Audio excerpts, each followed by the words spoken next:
Allez. Salut tout le monde, j'espère que vous allez bien. Alors, aujourd'hui je vais vous faire, alors recule pas trop, peut-être qu'ils vont pas Ouais, bien ok. m'entendre. Aujourd'hui je vais vous faire les vérifications extérieures de la Peugeot 208, d'accord? Donc, j'ai été télécharger les feuilles officielles, au ministère de l'Intérieur, avec toutes les vérifications. Donc là je vais vous faire les vérifications extérieures, d'accord? Alors, un très très grand merci à mon ami de l'auto-école, mon prof de conduite, d'accord? C'est une auto-école en ligne. Je pense que beaucoup les connaissent. Il fait aussi des vidéos comme moi. Un très très grand merci à lui parce que c'est grâce à lui que j'ai cette voiture-là, d'accord? Donc je tenais vraiment à le remercier. Il m'a prêté sa 208. Voilà, donc il m'a prêté sa 208, sachant qu'aujourd'hui on est en jour de semaine. Donc vous savez, normalement il est censé travailler avec. Voilà, donc il me l'a prêté pour la vidéo. Donc vraiment, un très très grand merci à lui. N'hésitez pas à le remercier en commentaire, parce que voilà, sinon j'aurais pas pu faire la vidéo. Donc, comme d'habitude, n'hésitez pas à vous abonner à la chaîne si ce n'est pas déjà fait. À mettre un petit like à la vidéo. Et à mettre un petit commentaire aussi pour me dire voilà si la vidéo vous aura été utile, si j'ai bien été explicite, etc. Voilà, donc on perd pas de temps, on commence. Donc, vérification extérieure. Alors, montrer où s'effectue le remplissage du produit lave-glace. Alors, pour ça, donc il faudra d'abord ouvrir le capot. Alors, montre-leur. Voilà, ici vous avez une poignée et vous tirez vers le haut. D'accord? Ensuite,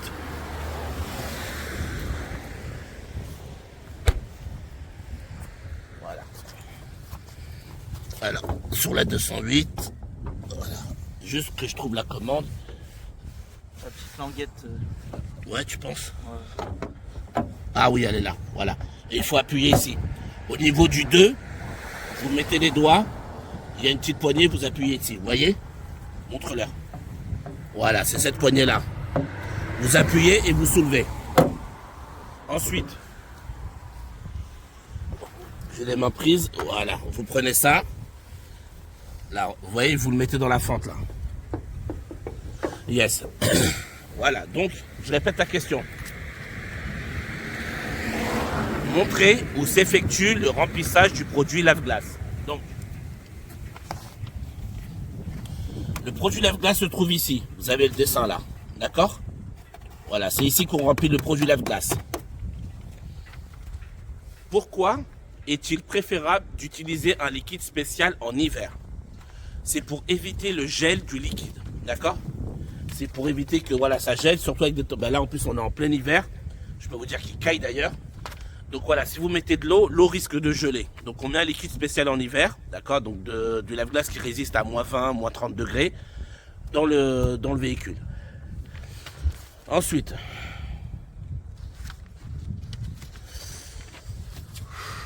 alors, contrôler l'état du flanc sur l'un des pneumatiques. Donc, alors, le flanc d'un pneumatique, c'est le côté, d'accord? Donc c'est tout ça le côté, voilà.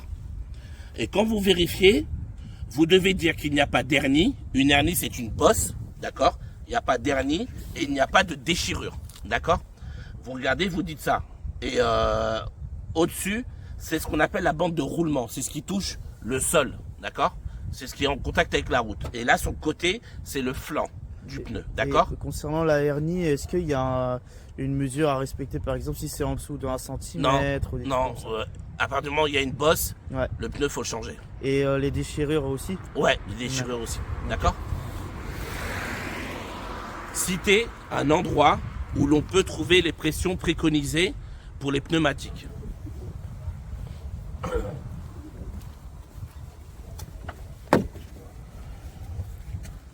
Alors, sur la 208, ça se trouve ici.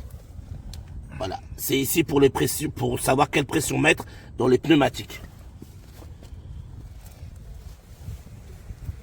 Alors,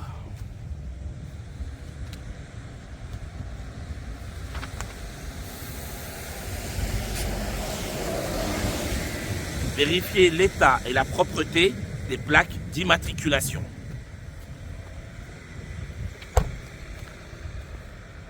On peut lui montrer la plaque? Ouais. C'est bon? Donc Ok. quand vous Donc à partir du moment où vous vérifiez les plaques d'immatriculation, il y en a deux. Donc vérifiez d'abord les deux, d'accord?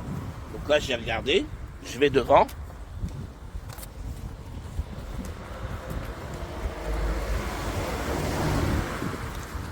Voilà. Et une fois que j'ai vérifié les deux, je dis les plaques d'immatriculation sont en bon état et elles sont propres, d'accord? Quelles sont les précautions à prendre en cas d'installation d'un porte-vélo, d'accord? Donc ça veut dire que si derrière vous mettez un porte-vélo, qu'est-ce qu'il faut faire? Il faut faire en sorte que votre plaque d'immatriculation soit visible. Donc vous mettez le porte-vélo et par-dessus le porte-vélo, vous remettez une deuxième plaque d'immatriculation. Il faut que les feux arrière soient visibles et la plaque d'immatriculation. C'est parti. Montrer où s'effectue le contrôle du liquide de frein. Donc c'est ici. Voilà, c'est ce bouchon-là, le liquide de frein. Quelle est la conséquence d'un niveau insuffisant de liquide de frein? Tout simplement, on a une perte partielle, ça veut dire soit on freine moins bien, ou soit on ne freine plus du tout.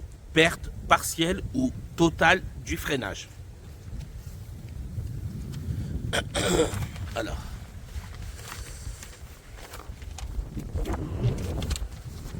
Il y a du vent. Hein. Ouais. Qu'est-ce qu'il caille, c'est horrible. Alors, contrôler l'état de tous les balais d'essuie-glace du véhicule. D'accord? Donc, là, on va fermer le capot pour pouvoir contrôler tranquillement. Voilà, donc, ce que vous faites, vous soulevez les deux essuie-glaces, vous regardez qu'il n'y ait pas de déchirure sur les lamelles. Attends, je vais me mettre sur le côté. Voilà. Ce côté-là. Donc vous vérifiez qu'il n'y ait pas de déchirure sur les lamelles, sur le premier essuie-glace, sur le deuxième, ainsi que le troisième, avant de dire la phrase. Donc je vérifie d'abord les trois. Voilà. Là j'ai vérifié les trois, qu'il n'y a pas de déchirure sur les lamelles. Et là maintenant je vais dire ma phrase. Les balais d'essuie-glace sont en bon état, d'accord? Et ils sont propres. Enfin, non pas propres, excusez-moi, juste bon état. D'accord? Ils sont en bon état. Quel est le risque de circuler avec des balais d'essuie-glace défectueux? Le risque, c'est d'avoir une mauvaise visibilité sur le pare-brise, devant ou derrière, en cas d'intempéries, genre quand il pleut.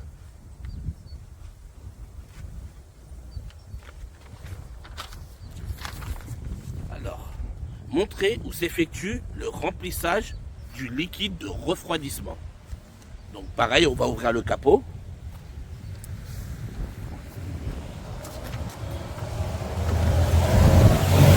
Voilà, donc c'est cette poignée là, on la tire vers le haut.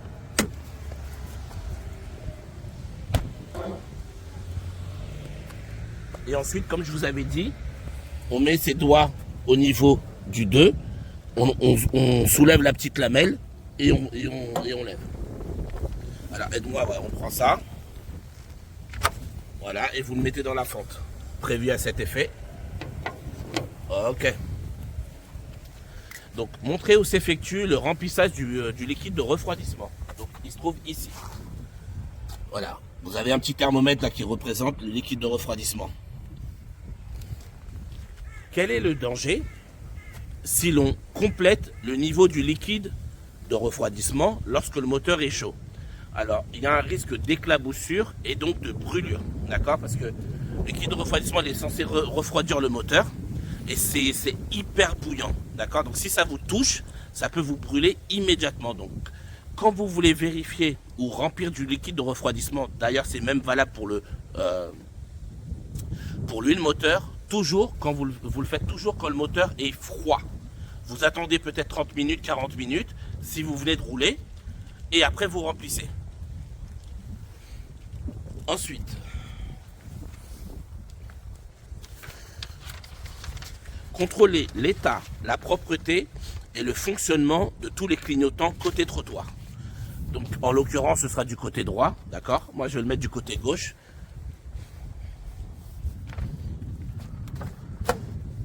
Voilà. J'active le clignotant. Voilà. Faut que tu allumes le Ouais, contact. faut que je mette le contact. Ouais.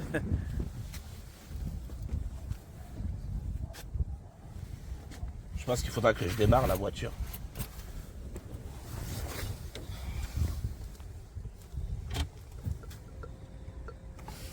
Ah mais c'est bon. Donc les clignotants de chaque côté de la voiture, il y en a 3. Je vérifie d'abord les 3 et après je dis ma phrase. Je vérifie le premier. Je vérifie le deuxième. Je vérifie le troisième. Une fois que j'ai vérifié, là je dis les clignotants fonctionnent, ils sont propres et ils ne sont pas cassés. Donc, à partir du moment où on vous pose une question sur les feux, c'est toujours les trois termes à dire. Fonctionne, propre, pas cassé, pour tout ce qui est feu. Quelle est la signification d'un clignotement plus rapide? Ça veut dire, vous voyez là à quelle Fréquence. merci, à quelle fréquence il clignote? S'il clignote très vite, ça veut dire que sur la ligne, il y a une ampoule qui est morte. D'accord? C'est-à-dire qu'il y a une ampoule qui est morte et qu'il faut la changer. Si ça clignote très vite. Contrôler l'état, la propreté et le fonctionnement du ou des feux de brouillard arrière. Je vais activer les feux de brouillard arrière. Donc mets-toi derrière la voiture. Non, mets-toi derrière, ouais.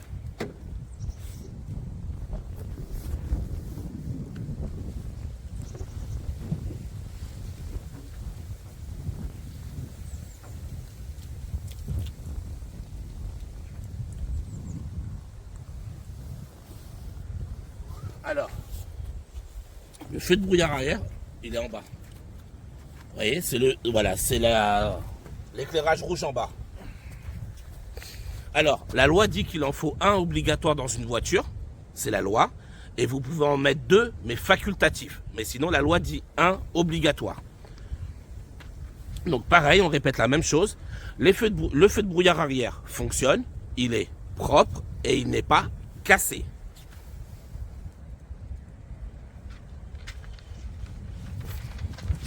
Dans quel cas, on va y arriver, dans quel cas les utilise-t-on? On utilise les feux de brouillard arrière par temps de neige et par temps de brouillard. Jamais quand il pleut. Interdiction. Pas de feu de brouillard arrière quand il pleut. Feu de brouillard avant, oui, mais feu de brouillard arrière, interdit quand il pleut. D'ailleurs, tu sais pourquoi? Ouais, parce que ça peut éblouir les autres derrière. Ah, c'est pour ça.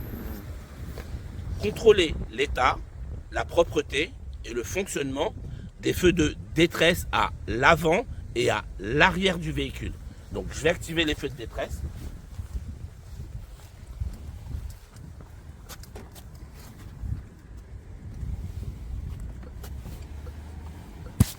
pardon. Ouais, c'est rien. Alors,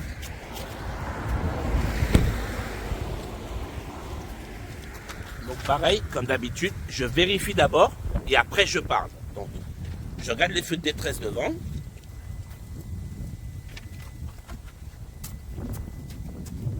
Voilà, je fais le tour d'abord.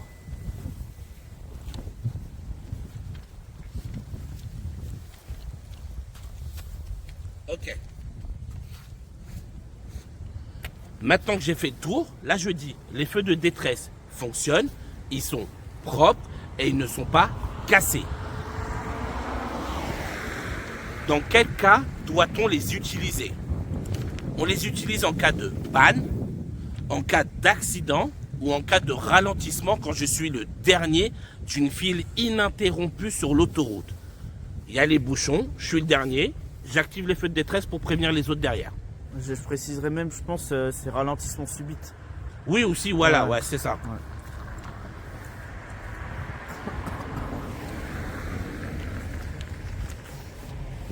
Contrôler l'état, la propreté et le fonctionnement des feux de route. Je vais activer les feux de route. Donc mets-toi devant directement.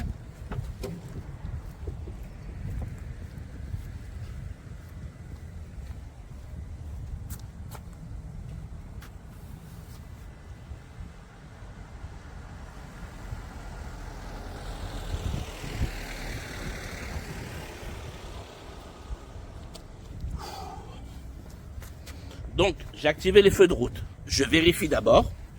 Une fois que j'ai vérifié, pas besoin de trop te rapprocher, frérot.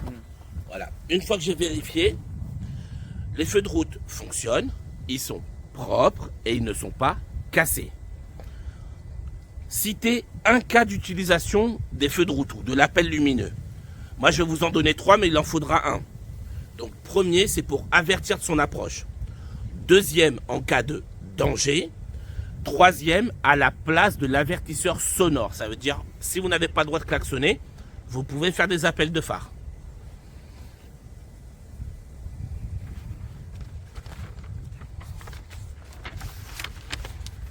Montrer où doit s'effectuer le contrôle du niveau d'huile moteur. Ici, je contrôle le niveau d'huile moteur. D'accord? Voilà, je soulève et je contrôle le niveau d'huile moteur ici. Quel est le principal risque d'un manque d'huile moteur? Le risque, c'est une casse du moteur. Plus d'huile est égal casse du moteur. Montrer l'emplacement de la batterie du véhicule. Elle se trouve ici. D'accord? Elle est ici, la batterie du véhicule. Quelle est la solution en cas de panne de batterie pour démarrer le véhicule sans le déplacer? Donc c'est simple. Vous prenez soit une autre voiture ou soit une batterie toute seule, une autre, et vous branchez à la batterie du véhicule. Vous branchez le plus de cette batterie au plus de l'autre batterie, le moins de cette batterie au moins de l'autre batterie. C'est ce qu'on appelle un branchement en parallèle. Tu peux leur montrer le plus et le moins? Alors, là, vous voyez, on voit le plus là, ici, et donc forcément, l'autre c'est le moins. Okay. Alors, tac. Voilà, c'est bon. Contrôler l'état, la propreté et le fonctionnement des feux de croisement cette fois-ci. Donc je vais mettre les feux de croisement.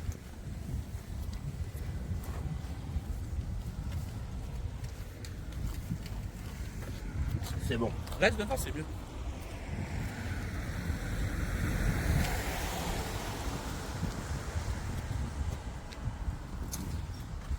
Donc une fois que j'ai regardé les deux feux de croisement, je dis, les feux de croisement fonctionnent, ils sont propres et ils ne sont pas cassés. Quelles sont les conséquences d'un mauvais réglage des feux de croisement? Les conséquences sont une mauvaise visibilité vers l'avant, vu que mes feux sont mal réglés, et je risque d'éblouir les gens que je suis ou bien les gens que je croise, vu que mes feux seront mal réglés.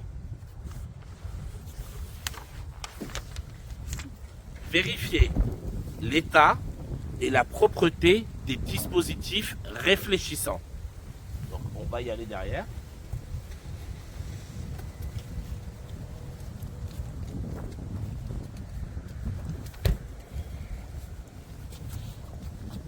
Alors, les dispositifs réfléchissants, c'est ça, il y en a deux. Il y en a un là, et l'autre de l'autre côté. Donc, les dispositifs réfléchissants, ils sont en bon état et ils sont propres. Quelle est l'utilité des dispositifs réfléchissants? Leur utilité, c'est de rendre visible le véhicule la nuit. D'accord? Par exemple, ma voiture, elle est stationnée, il n'y a pas de lumière, il n'y a rien. Quand quelqu'un va venir avec ses feux vont être réfléchis par ça. Et donc, les gens pourront voir qu'il y a bien une voiture qui est stationnée. Il y en a, ils mettent même les feux de position aussi, non?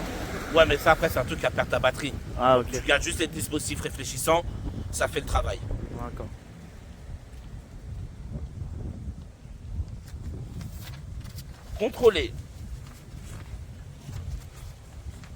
Contrôler l'état, la propreté et le fonctionnement des feux de position à l'avant et à l'arrière du véhicule.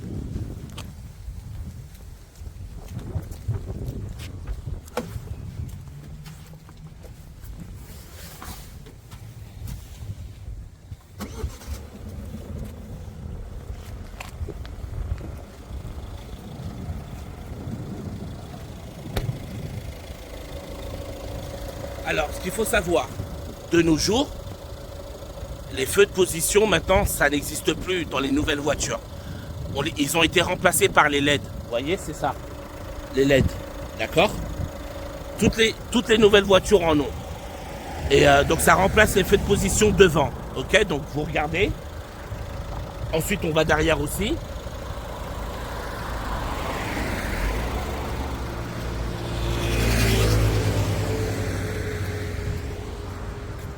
Ici et là. Et là je dis, les feux de position fonctionnent, ils sont propres et ils ne sont pas cassés. C'est parti. Donc, les feux de position fonctionnent, ils sont propres et ils ne sont pas cassés. Par temps clair, à quelle distance doivent-ils être visibles? Donc, les feux de position doivent être visibles à 150 mètres. Sur le flanc d'un pneumatique, désignez le repère du témoin d'usure de la bande de roulement. Alors, ça dépend des marques de pneus. En général, vous avez soit un triangle, soit les 3 lettres TWI, ou bien petit bonhomme Michelin. Ça varie. Là, on va chercher. Vous voyez, là, c'est un triangle. Voilà. Ouais, on le voit là. On le voit là, le triangle, il est là. Ouais.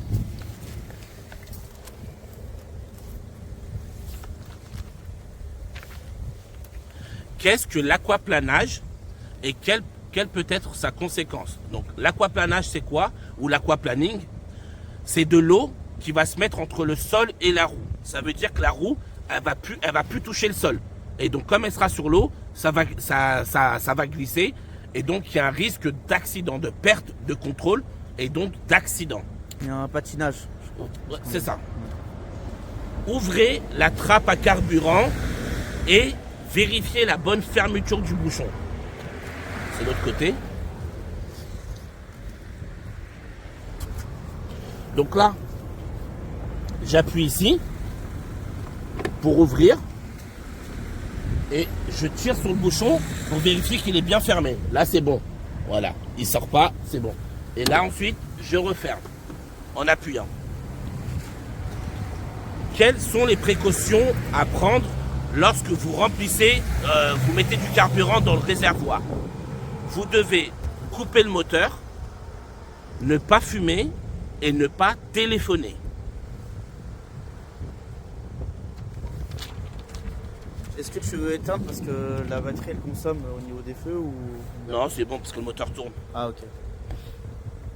Montrez où s'effectue le remplissage de l'huile moteur.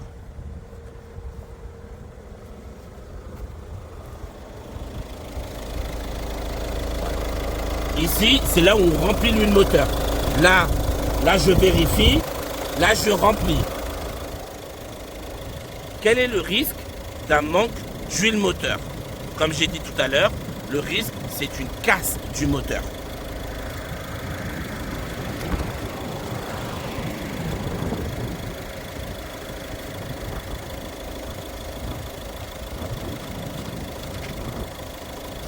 À l'aide Ah, il y a du vent, hein. Ouais. À l'aide de la plaque indicative, donnez la pression préconisée pour les pneumatiques arrière avec un véhicule chargé. Donc,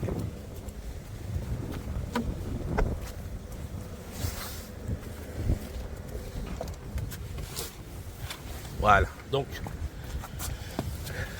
à l'arrière, donc là, vous voyez, vous avez deux voitures. Vous avez une voiture ici. Alors, voilà. La première voiture, c'est un petit poids qu'il y a dedans. Donc ça veut dire qu'elle est à vide.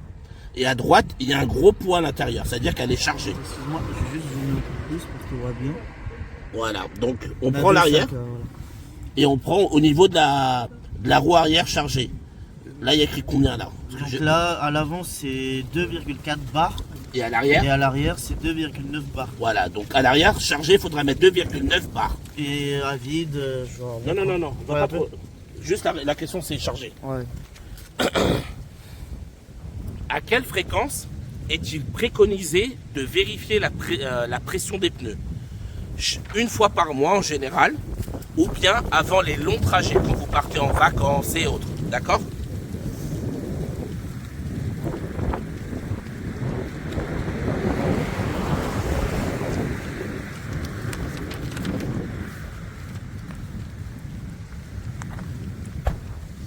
vérifier le fonctionnement de l'éclairage de la plaque d'immatriculation à l'arrière.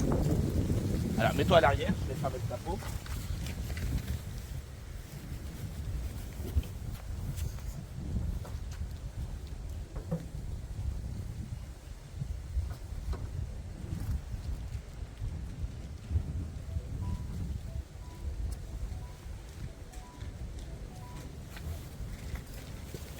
Alors, pour pouvoir vérifier l'éclairage de la plaque d'immatriculation, vous devez d'abord activer les feux de position. Vous les activez et ensuite vous pouvez vérifier. Et pour vérifier, c'est tout simple. Vous mettez votre main en dessous et vous regardez s'il y a si vos doigts sont éclairés. Vous voyez? Voilà. Et vous faites pareil de l'autre côté. Vous mettez votre main en dessous et on voit que ça fonctionne bien. Ça, c'est la norme, ça? Ou il y a des voitures où il n'y a pas d'éclairage? Non, c'est obligatoire parce qu'il faut qu'on puisse voir ta plaque d'immatriculation la nuit. D'accord, ok. L'éclairage de plaque fonctionne, il est propre et il n'est pas cassé.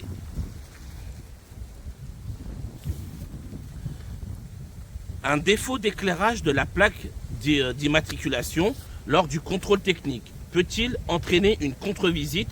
La réponse est oui. Indiquez où se situe la sécurité enfant sur l'une des portières à l'arrière du véhicule.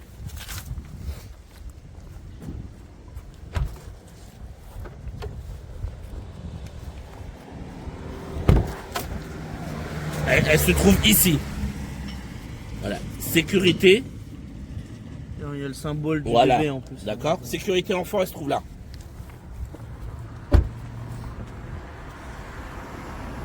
Si la sécurité enfant est enclenchée, est-il possible d'ouvrir la portière arrière depuis l'extérieur? La réponse est oui. La sécurité enfant, elle est là pour empêcher les enfants d'ouvrir la porte de l'intérieur, mais pas de l'extérieur. Avec l'assistance de l'accompagnateur, donc de votre moniteur auto-école, contrôlez l'état, la propreté et le fonctionnement des feux de marche arrière. D'accord. Donc là, vous demanderez à votre moniteur de mettre la marche arrière et vous, derrière, vous allez vérifier. C'est au moniteur d'activer. Donc, je vais le faire. Reste derrière, je vais le faire.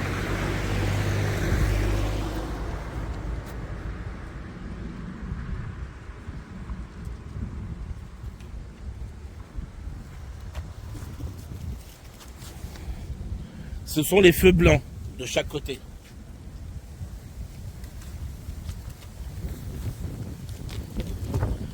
Les feux de recul ou les feux de marche arrière, ils fonctionnent, ils sont propres et ils ne sont pas cassés. Quelles sont leurs deux utilités? Première utilité, c'est d'éclairer l'endroit où vous allez stationner, d'accord?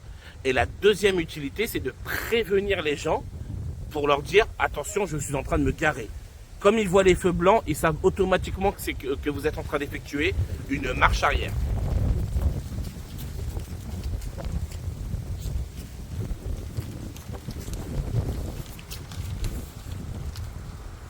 Avec l'assistance de l'accompagnateur,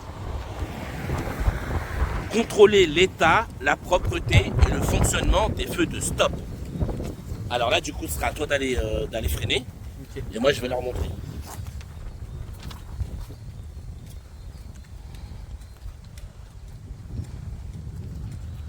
Vous voyez les feux rouges? Lâche le frein. Voilà. Rappuie. Voilà. Les feux rouges, ce sont les feux de stop. Donc vous direz, les feux de stop fonctionnent, ils sont propres et ils ne sont pas cassés. C'est bon, merci Eric. Tiens.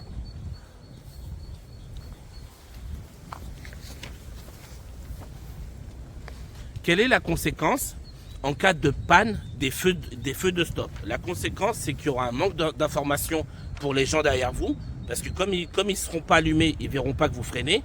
Et donc, il y a un risque d'accident, un risque de collision avec le véhicule qui vous suit.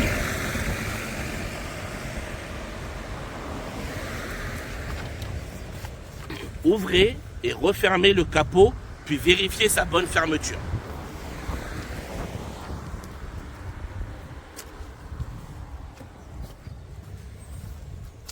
Comme on avait dit, je vous le remonte encore une fois. Je tire.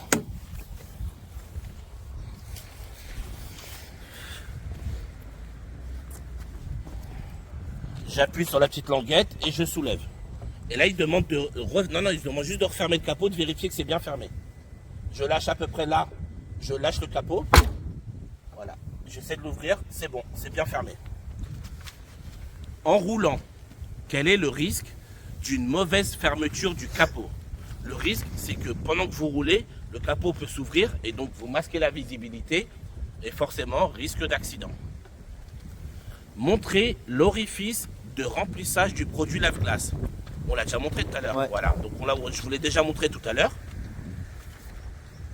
Quel est le principal risque d'une absence de liquide lave-glace? Le risque, c'est que justement votre pare-brise soit trop sale. Et donc comme il n'y aura pas de produit lave-glace, vous aurez une mauvaise visibilité et forcément risque d'accident.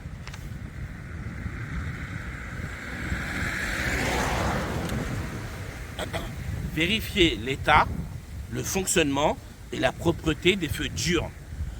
De nos jours, les feux diurnes, ce sont les LED et c'est ce qui remplace les feux de position en fait, d'accord, de nos jours.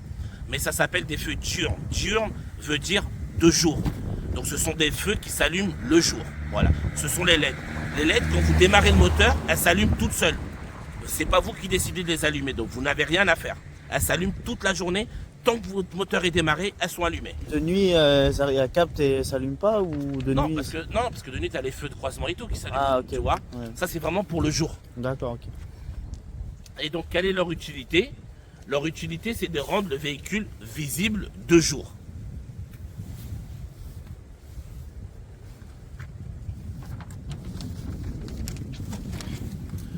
Vérifiez la présence du triangle de présignalisation.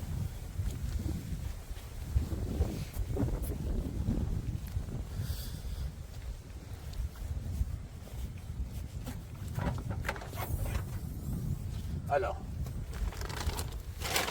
il doit être rangé par là. Bon. Il y a les affaires de mon collègue, franchement je ne vais pas toucher.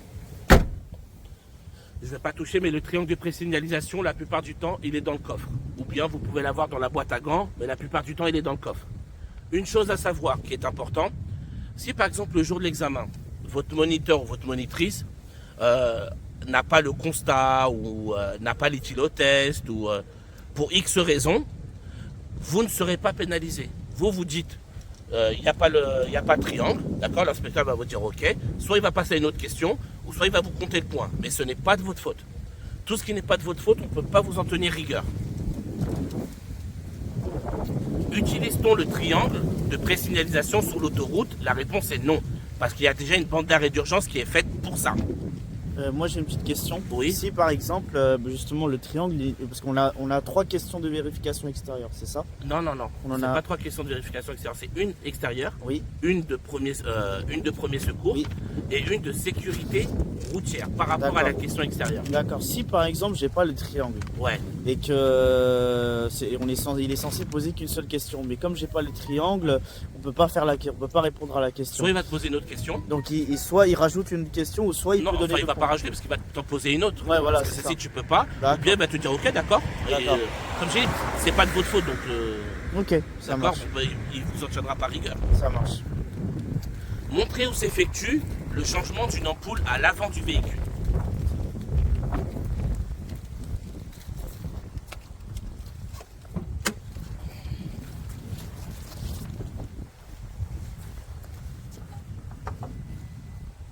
Voilà. Les ampoules à l'avant se changent ici. Vous voyez, vous avez les câbles électriques.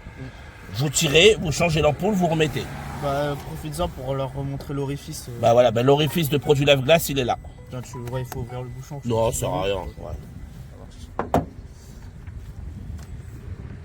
Quelles sont les conséquences en cas de panne d'un des feux de croisement? Les conséquences, c'est mauvaise visibilité et on risque d'être pris pour un 2 roues, vu que vous aurez qu'un seul feu qui fonctionne.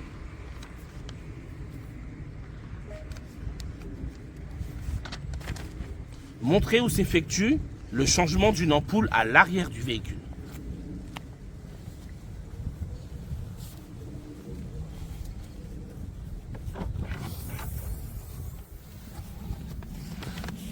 Alors, attends, je crois que c'est là. Ouais, c'est là. Là, en fait, il faut dévisser. Vous voyez, vous dévissez, vous enlevez et vous tirez. Il y a des voitures, c'est par l'intérieur. Il y en a, c'est par l'extérieur. Ça varie ça varie en fonction des voitures.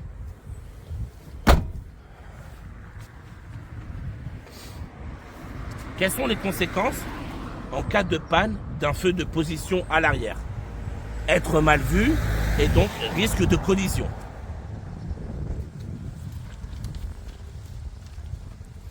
Ouvrez et refermez le coffre, puis vérifiez sa bonne fermeture. Donc, vous mettez, au niveau du G, vous mettez votre doigt là, d'accord? Et vous appuyez. Voilà. Au niveau du G là, de Peugeot, vous mettez les doigts, vous appuyez. Vous soulevez et vous refermez le coffre. Et vous essayez de soulever, c'est bon. C'est bien fermé. Lorsque vous transportez un poids important dans le coffre, quelles sont les précautions à prendre en ce qui concerne les pneumatiques et l'éclairage avant? Quand vous avez un gros chargement dans la voiture, vous avez deux choses à faire. Première, je règle les feux pour les faire relever. Comme votre voiture elle s'est baissée, les feux aussi, donc je les relève. Et je gonfle ou je surgonfle les pneumatiques.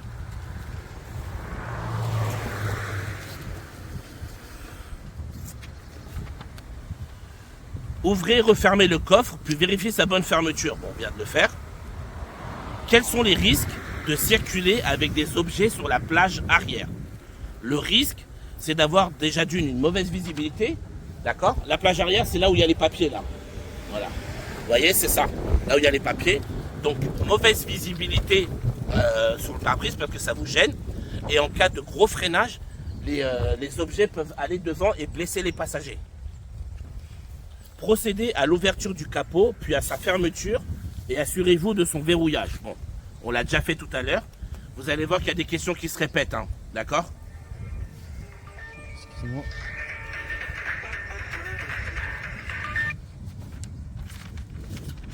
Montrez où se situent les gicleurs de lave-glace avant.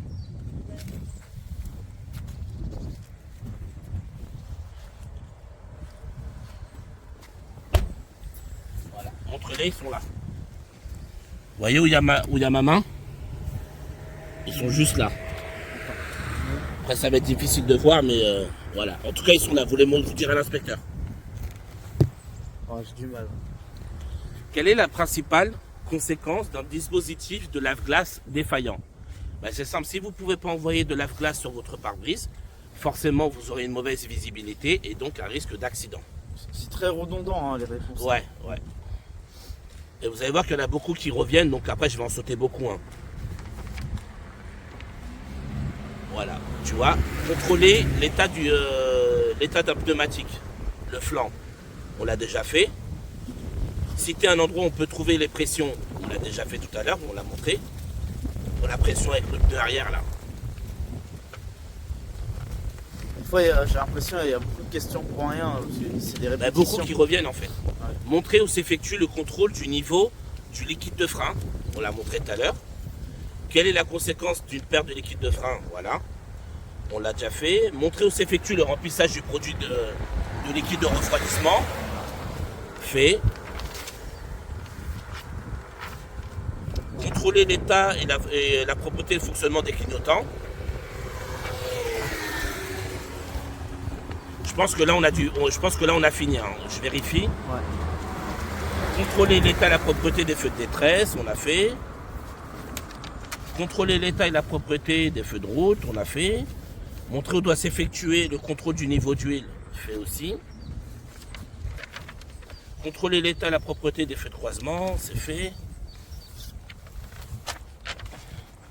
Le flanc d'un pneumatique, voilà, le témoin d'usure, ça a été fait. À l'aide, alors attends. Voilà, l'aquaplanage c'est fait. À l'aide de la plaque indicative, donner la pression, tu vois, voilà, ça se répète. Indiquer où se situe la sécurité enfant, on l'a fait aussi. Est-ce que tu as dit le risque, parce que moi je me souviens quand j'ai passé mon permis, on m'avait posé deux questions. Ouais. Alors le premier c'est quelles sont les conséquences qu'est-ce qu'il ne faut pas faire lorsqu'on remplit l'essence? Ouais, si, on l'a fait tout à l'heure. tu dois pas fumer, Ouais. tu dois pas téléphoner, Ah, tu l'as déjà et dit. tu dois couper le moteur. D'accord, ok. Et moi, j'avais aussi une autre question. Il m'a demandé de lire ce qu'il y avait sur la plaque. Les lettres Ouais, qu'il y avait non, là aussi. c'est plus obligé là. Ah, c'est plus obligé. Ok. Ils peuvent le faire par contre, hein, Ouais. mais ce n'est plus obligatoire. Mais je crois que c'est plus pour vérifier ta visibilité. Ouais, en t'as fait. vu en fait, Ouais. c'est ça. Exactement. La présence du triangle, ouais.